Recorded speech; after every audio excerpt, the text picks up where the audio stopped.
area that is not developed yet.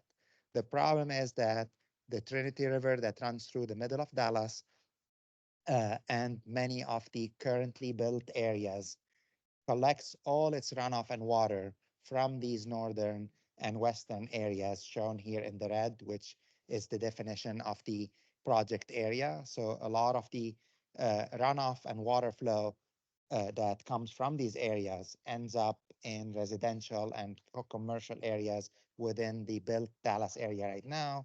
And if these areas are converted from their rural, undeveloped conditions to heavily developed conditions, uh, similar to what Dallas is right now, there is a serious concern for flooding, not only in the existing developed areas, but also in these developing areas. If development is not controlled and integrated, uh, which is the title of the project, if there is no integration of stormwater management as it develops, then our transportation infrastructure, our roads, our bridges, but also our neighborhoods are probably prone to getting flooded.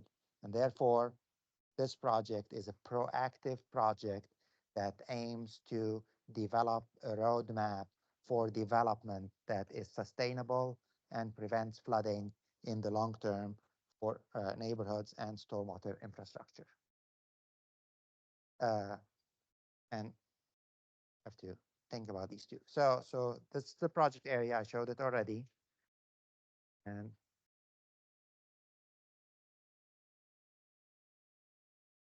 And so the area has 85 cities. For some reason, this is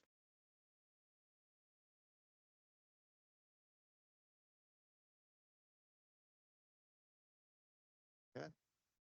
Now it reaches him. It's okay. We'll work. Okay. Perfect. Thank you. So there's 85 cities in the project area, even though it's very undeveloped, and it's a portion of 8 different counties, including Dallas, Tarrant, Ellis, Johnson Hood, Parker, Wise, and Denton. And so the predicted increase in population from the COG itself is 126%. It's currently 60% undeveloped, basically. This is 2015 data. The predicted increase, the increase in impervious area from 2006 to 2016 has been 19%. But so we're doing prediction for longer term. There are 10,000 miles of streams and 274,000 acres of 100-year floodplain. Okay. So since we mentioned the 100-year floodplain, so a 100-year floodplain, you all engineers and hydrologists know exactly what it is. It is a chance of a storm. It's the flooding that comes from a storm that has a chance, just falling still again, of around 1%, right? So that should happen theoretically once every 100 years. But even if we look at any extreme event, including the 10-year event, these are supposed to happen once every 10 years, right? So extreme event should be rare and extreme. But this is here, will show you, and you're going to have to click in a row, the extreme events that were measured in Texas in the past from 2010 to 2018. You can see them right there. Much more than one every 110 years. So we are really that calculation, and this is Atlas 14, show the change in the amount of rainfall that you will get in these extreme events. But I'm going to take it. Here you go. How about that?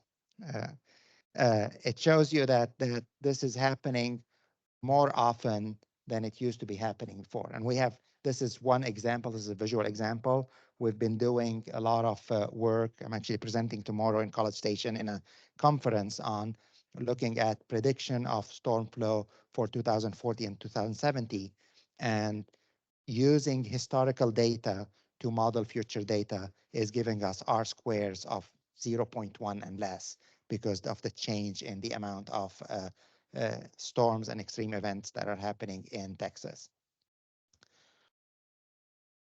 So I was showing you the different people that are collaborating, and unlike many of the projects that we have worked on where we had collaborators, but in the proposal and later in the contract, we had defined the role of the different groups, and everybody works separately and submits deliverable to the main person or the person that the PI, and that submits all these back to the funder. This is a project where every single task is done collaboratively. There are leads. We are lead on some, and Dr. Zhang here is going to give you what we are lead on, TechStem AgriLife. But every single step that we're doing, we discuss. We have at least 2 of the 5 collaborators that discuss with us what we're doing. They review our work. We review their work. Some of the tasks, actually, we go sit together and meet several times and do together. And the reason why we're doing collaboration is that we realized for planning project like this one that plan to present a roadmap, when it is done separately from different groups and we try to join it in one document, the result is not really very helpful and very few people use that. So we're dissolving silos, improving the delivery of the adaptive infrastructure by having people that know about gray infrastructure, green infrastructure, optimization, uh, water rules. All these people are involved, water supply needs, and that's really helping a lot in all the steps of the project. And so the goal is eventually to reduce the flood risk and the life cycle cost of infrastructure. So you can see here the urbanization. Again, I'm probably preaching to choir here. Urbanization is a big problem, and this is a picture somewhere here in I don't know where it's from, but you can see that development is happening very fast, and we're losing our pervious land that allowed for higher infiltration, low runoff, increased groundwater recharge, increased evapotranspiration, and now by urbanizing, the majority of that evapotranspiration, not the majority, but a part of that evapotranspiration, but the majority of the infiltration is converting into runoff. And runoff has 2 problems. One, it runs very fast. It ends up in streams very fast. It causes erosion, and it also captures much more pollutant than what was happening before, when a lot of these pollutant got treated by infiltration in the soil. Soil can hold on to a lot of the pollutants, like and then microbial activity in the soil reduces different types of pollutant into forms that are not polluting. And by preventing most of that water from going into the soil, we are increasing pollution, but also we are increasing the volume of runoff, which result in increased neighborhood flooding, because stormwater network are not designed to accommodate increasing storm events that are changing due to climate change. But also, as the water ends up in these rivers and streams, it is increasing the riverine and the riparian flooding, that which what FEMA is concerned about. Their 100-year and 500-year maps are mostly riverine flooding, so they don't even account for the upstream flooding, which we are concerned with as a result. And the area we're in, as we're speaking, so really we're running against time here. As we are speaking, a large tract of land are changing form. Like the maps we had when we started writing the proposal, and where eventually we started the project, we got the funding and we're starting the project, are not valid now. We have to keep an eye. Here's 2 development areas that have started in Wise County as the project had already been initiated. And as we go on, and that project is intended to end hopefully in August 2026. It's currently supposed to end by 2015, but we're already requested an extension, and we know we're going to get it. So by 2020, did I say 16? Am I mixing my decades? 2026 is when it's going to be ending, and by that time, some of the predicted increase in population and urbanization would have already happened. So that's why we're really running against with time with this project as a result. So what are we going to do here? Here are the steps, and these actually translate to tasks in the project. And you can see the first thing is to do an inventory of data. What are the culverts, the bridges, the urbanized areas, all the maps we need, the soil maps, all that has been collected and is being stored in a site that is accessible by all collaborators. And after that, with that data, we're going to try develop the state-of-the-art data and tools. These are web-based tools or modeling tools that are intended to help cities as they start looking into development. We're going to be using modeling. We're going to look at emergency response. We're going to plan for infrastructure, both green and gray in neighborhoods. And we are going to do a very high concentration of the flood-prone areas, which we are going to identify through modeling in the process. Once we have that, there's going to be some optimization work that will look at the best scenario that could lead to the lowest water flow, water level in the streams and the rivers. And at the same time, the cost analysis, return on investment will be integrated in that modeling to come up with basically the best approaches. The model is going to give us data specifically for the study area, but that's not the ultimate objective. The ultimate objective is to come up with rules that could be taken by the Corps of Engineers and applied anywhere in the US, if not beyond, right? If for our model, we might give you, in this city right there, this is where green infrastructure should be best. This is where the culverts should be placed. This is how we can manage and reduce the potential for the Trinity River to overflow its banks. But from that, we're going to pull up some rules and regulation that will give us, an understanding of maybe percentages of the type of practices that are going to help us with that project. Maybe what is the return on investment? Like if you integrate bioretention in parks, does it make these parks more attractive? Are people more interested in coming to the neighborhood? What is its effect on maybe the price of houses and the value that community puts on? And so just one click, yes. So this is the effort, and then another click right there show you that once we have that, oh, can you go back one? Yeah, here you go. Once we have the product that comes from our project, then it is in the hand of the community to take that information and take policies, take actions, and make decision. And in order to get that done, what we're doing is actually before we had any activity that was developed as we were starting to collect those maps.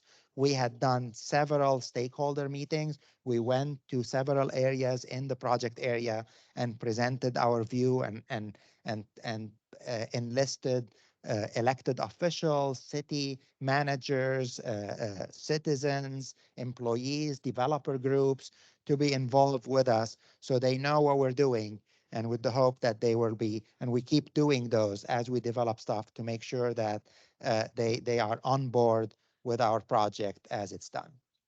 Now, next slide, yes. So this is again, like what are the outcomes, and I'm not going to read those. Maybe there's a way where you can that presentation can become a PDF and be sent to all the attendees here. But these are the big goals of the project. Really, the planning is proactive. It's being done before the urbanization is happening, so that hopefully some of our suggestions are integrated in those projects.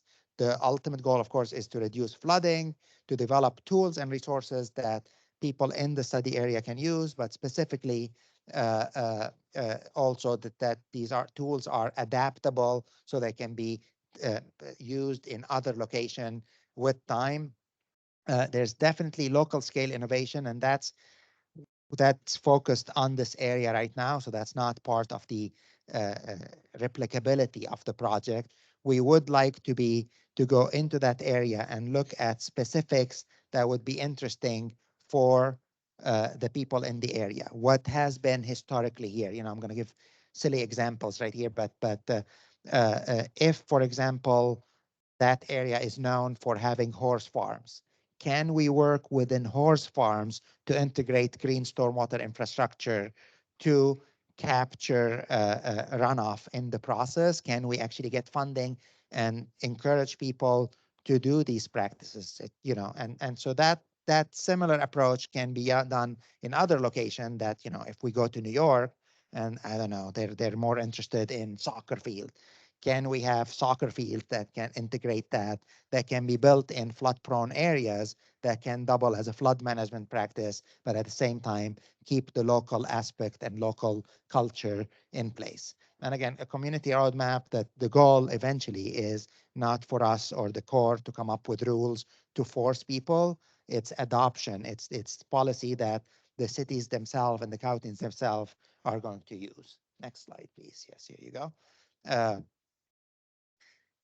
and again, it's like the in order to do that, this is what we're talking about. It's what people were planning for runoff. I'm not sure where that picture is, but it might be in Houston. This is like a Houston, like if you drive in Houston, they're hidden behind trees, but this is their bayous. They all look like these scary concrete areas, but these can be developed into actually nature places. They can become parks and still do the function that these systems are doing. And so that's the ultimate goal of this part. And this is my last slide before I give it to Dr. Zhang, who's going to talk specifically about the AgriLife extension led tasks in collaboration with others.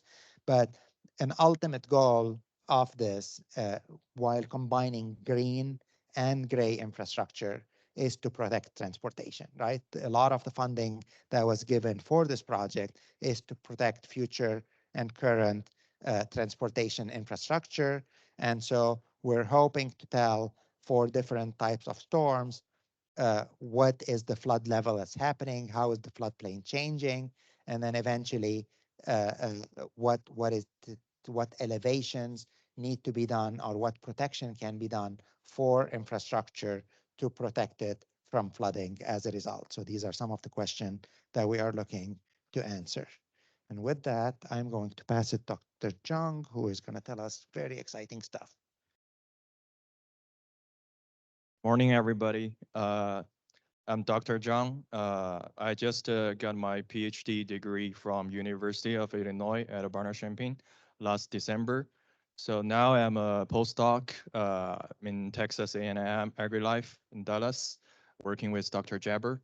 So yeah, I've been actively involved in this TSI project. Today I'm going to talk about our leading role in this project, and also there's some work led by our collaborators like UT Arlington or US Army Corps, since we are part of that work. So I'm also going to touch a little bit about those collaboration. So one of our work for this project is doing a literature review. So we we are going to write a memo to show our collaborators and also the public some similar ongoing or complete regional projects, which focusing on integrating green infrastructure into the transportation design and planning in this regional large scale area. So let me just use the Philadelphia as an example. So far we found, I think, 7 or 8 regional projects. For example, we have some projects in Kansas City, and Cleveland, uh, Bloomington in Indiana. So the Philadelphia is an example. So the some key information we are trying to show to people is what's this project about, what's the main problem this project is going to solve, and what's the target area and the program goal. So, and we also focus on, is there any transportation related work in this project, which is the very uh, like a very the thing we really care about in our project. So we want to see if there are any transportation related stuff, and also which kind of green infrastructure they are using in their project. And also there's some technical approach. We want to know how do they identify the flood prone area, and how do they figure out which green stormwater infrastructure is suitable for a certain place, and also which modeling they're using. So in order to do that, the first step is you have to identify the flood prone area. There are two commonly used approach right now to identify the flood prone area. One is called indicator method. Another one is a modeling method. So the indicator method is based on some indicators, for example, elevation, soil type, land use, NDVI. And there's some other factors like slope and flow accumulation. We call them uh, elevation derived factors, because in GIS you can generate the slope and flow accumulation based on the elevation. So we're still doing some literature review and research on this. We found some papers mentioning there's some other elevation derived factors, like people use some mathematical operation to derive some factors based on elevation and slope. But these are commonly used factors like flow accumulation. And soil type is easy to understand. You can download from Web Soil Survey. And for different soil, they have different KSAT. I'm not sure everyone familiar with these words. Is saturated hydraulic conductivity is uh, it cause it show you how the water move in the soil. And also the land use, we care about how large the impervious areas over there, and NDVI is basically showing you the how large the area is covered by the vegetation. And in this project, we're going to incorporate some new stuff as conservation BMPS. So we will get some information from NRCS. They will provide us some conservation practices information. So in the study area, we can locate those practices and see how they affect our integration of the green stormwater infrastructure. So these all the factors, they are independent uh, GIS layer, and we can stack all these layers together, and then for each raster you will have soil type and elevation, all those factors. For each factor, we will assign a score for each factor based on its elevation and soil type and land use. And when you stack the model, when you stack different layers, and you will have a final score for each raster, and it will give you the final uh, flood prone, like flood high risk map as showing in the left corner right now. And actually, this is the work we have already done for Denton County. So you can see that's a Denton County boundary, and you can also zoom in to see some specific area you're interested in, and see uh, if you can put a GSI over there. So yeah, the method I mentioned is for only for the existing condition, because you have to know the all the factors. Um, So for the land use, our collaborator, UT Arlington, they're also doing some prediction uh, on the future land use.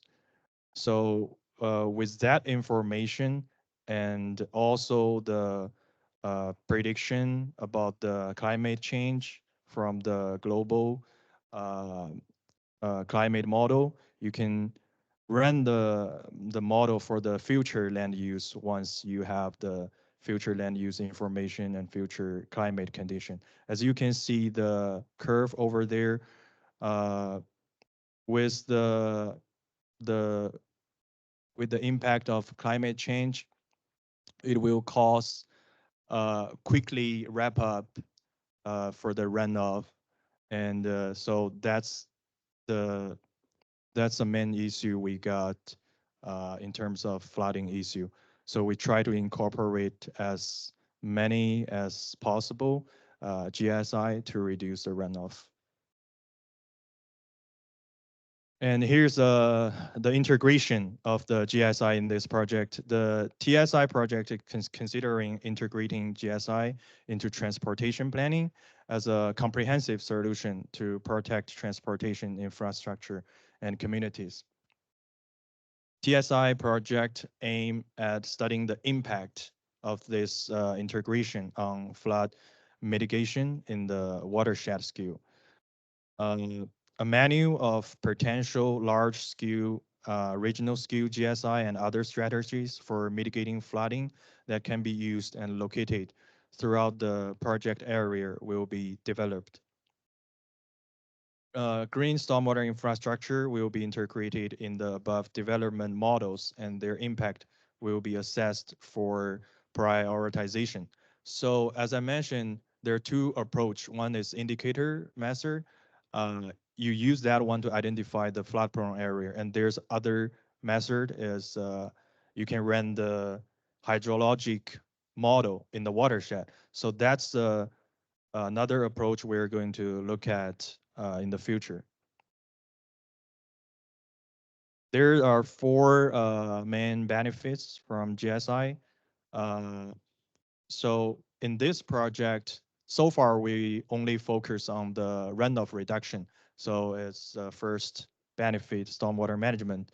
The GSI can also help to improve the water quality. We may look at that in the future.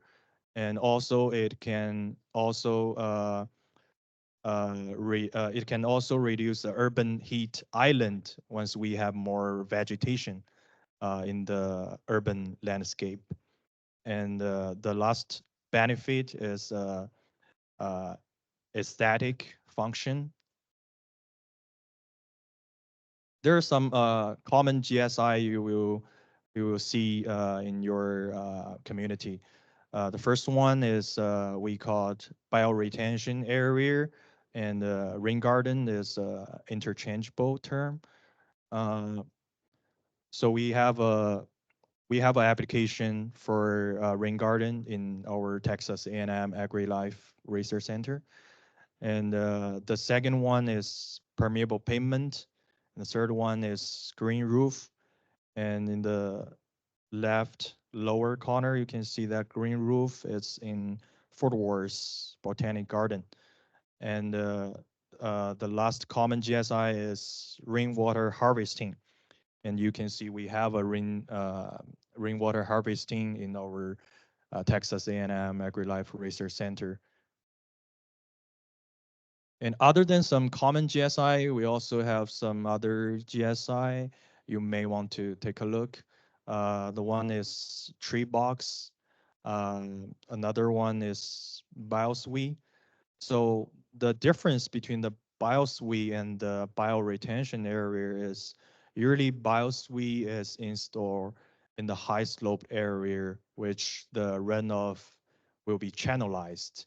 And in the rain garden is usually is more flat. And the last GSI is constructed wetland. And here's a demonstration for the GSI application. This is a project in South Oak Cliff. So Yeah, this project, actually this bioretention area is designed by Dr. Jabber. Yeah, and so we turn 10% of the park into the bioretention area to reduce the overland flow here.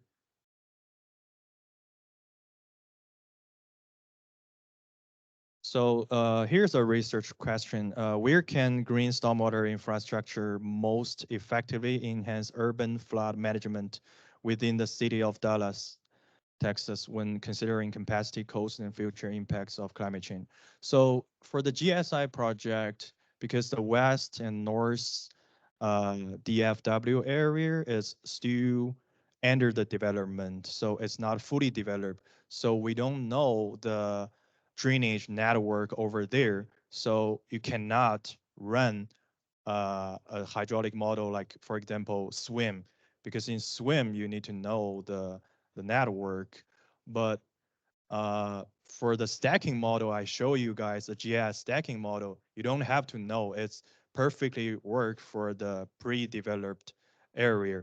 But for the city of Dallas, since we already know the network, so we can run the swim model and to figure out the overflow hotspot in this area. So, like I said, the UT Arlington is doing some prediction on future land use. So they will provide us this future land use maybe in 2060 or 2070, and they will show us a network in west or north DFW area for the future. So with that information, we can do the same thing as we did for City of Dallas. We can also run the swim model for those areas as a prediction for the future.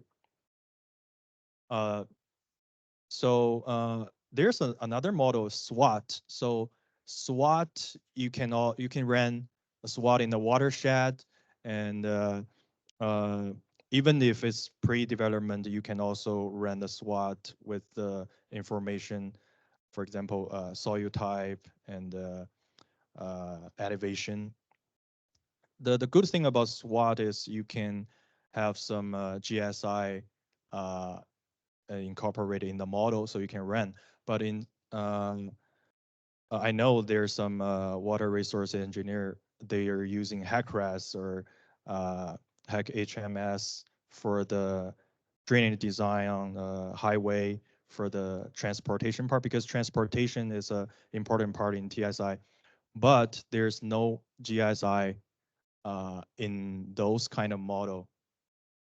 So that's the thing you need to think about.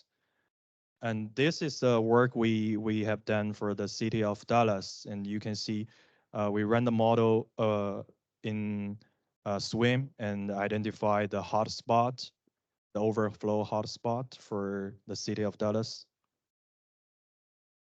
As I mentioned before, in HackRAS and HackHMS, you don't have the GSI function. So we're thinking about this. How can we link the SWOT or SWIM to HackRAS and HackHMS so we can run the model simultaneously to take into account the environmental part like GSI, and also take into account the transportation part like drainage design, culvert design on highway transportation, uh, transportation part.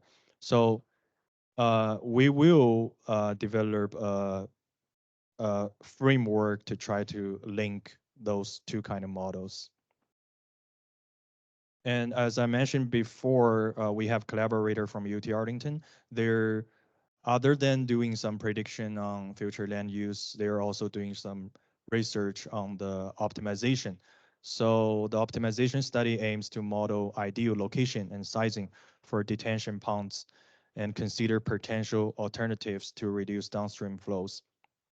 So we're also part of this work.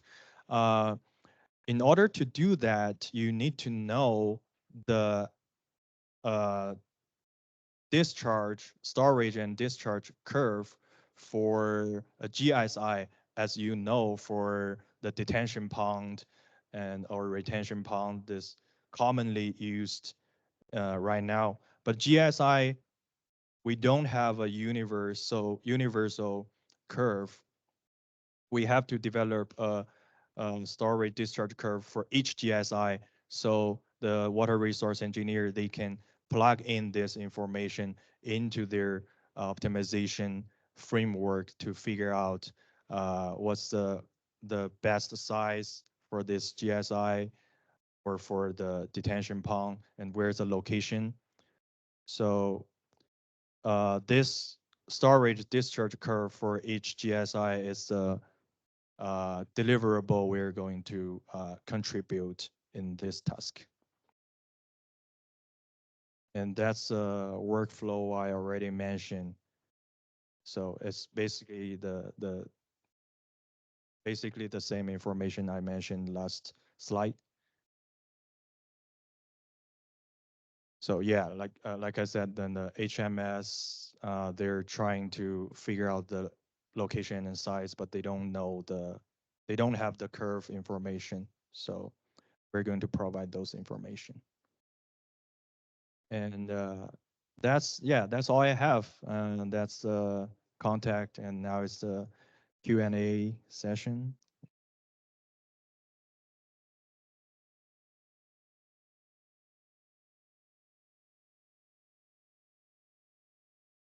Thank you.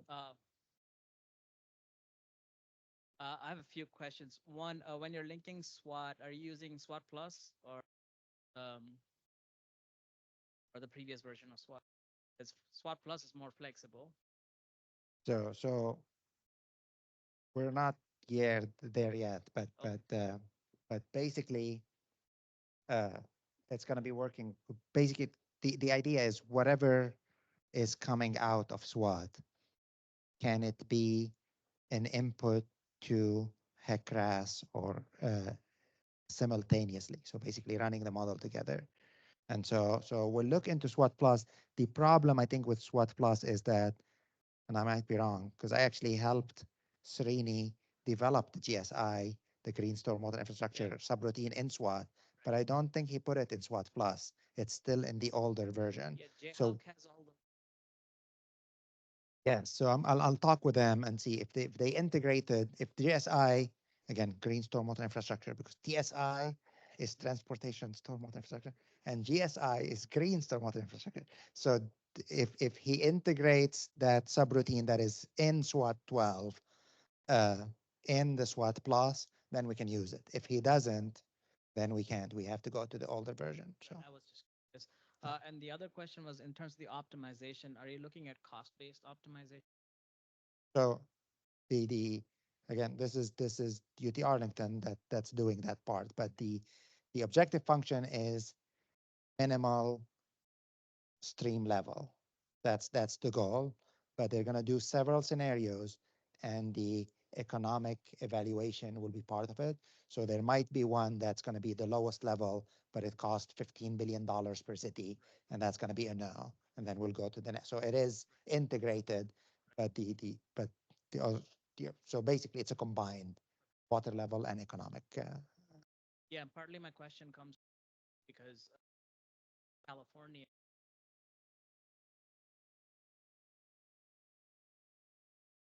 they use a program called I've seen that. EPA based. I mean, but Yes. still works. National Storm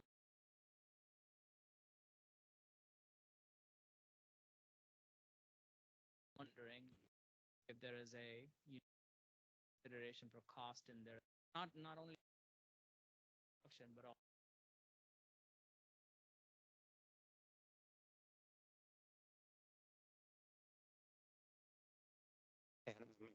And he's going to do in addition to the economic cost, the life cycle cost. And he's also going to do return on investment, basically the impact of green infrastructure on home values on and that's going to be integrated in the whole thing, which seems very complex to me, but luckily I'm not doing it by myself. So They're So it's funded by National Institute of Health, part of the funding that's looking at the impact of infrastructure on. That did you was it at the Oklahoma Yeah, presented? you were Yeah, there, I was right? there. Yeah. Yes, yep. I remember that. Two more questions, short ones. In the development of your models, do you back test to see how these models performed in prior times to predict the outcomes that you're analyzing now? Very good question. So all models that we do a calibration and a validation. Basically, we develop the model, we choose a historical period and keep playing with the data until our data matches previous data with the parameters that we obtain. Then we take the model and run it without modification of any parameters on the second historical period to see if it matches.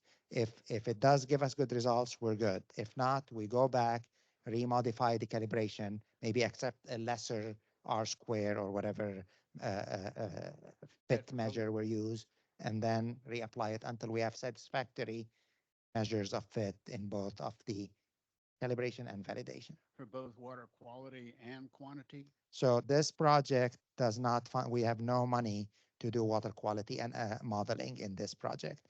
We will be doing only water volumes. We will address water quality as in green infrastructure is good for, but we're not going to be modeling water quality. But we've done other projects where we did calibration and validation for water quality issues. Yes.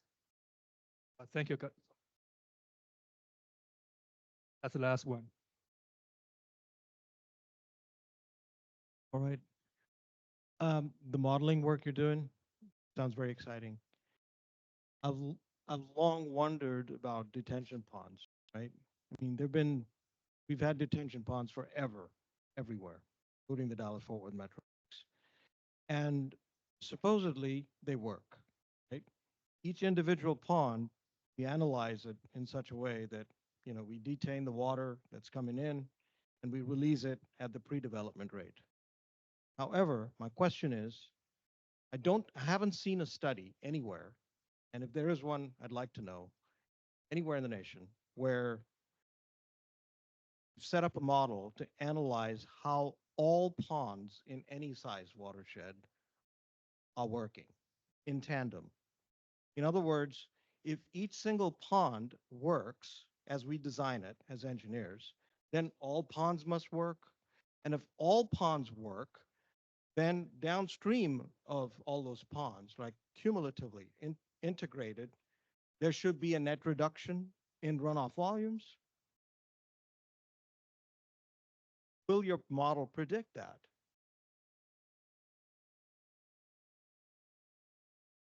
So that's a good question. No, it's a good question. So that's something I didn't mention because it's part of other groups, but we will be considering detention pond in the study. Now, just to go back, detention pond, while needed and still necessary, they don't go all the way up to green stormwater infrastructure because partially they're detention, they're not retention.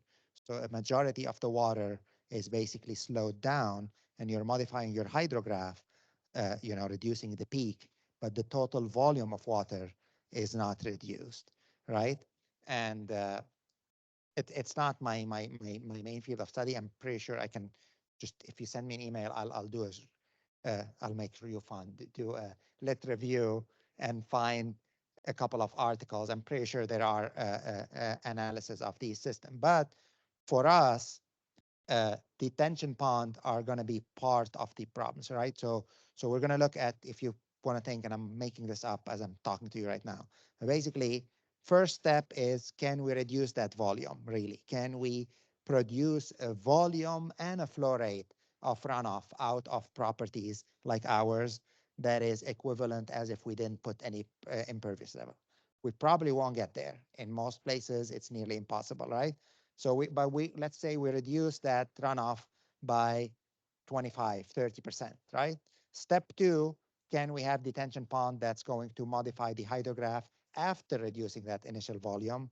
And then step three, are there things that can be done in the stream itself that will also reduce that peak flow and reduce the volume? So this is our chain, right? And so by doing these three, our models will be running, because these are straightforward integrated, both SWAT and SWIM. We're probably going to go with SWAT for this project, and maybe SWIM for specific areas, but and you can put these and then run the model and see how it works. So we definitely will have some of what you're looking for, but it's not going to be straightforward, just detention ponds. But I'm pretty sure we can find something that is for in the lit review. So Right. Thank you, Dr. okay. Jeb and Dr. Zhang again.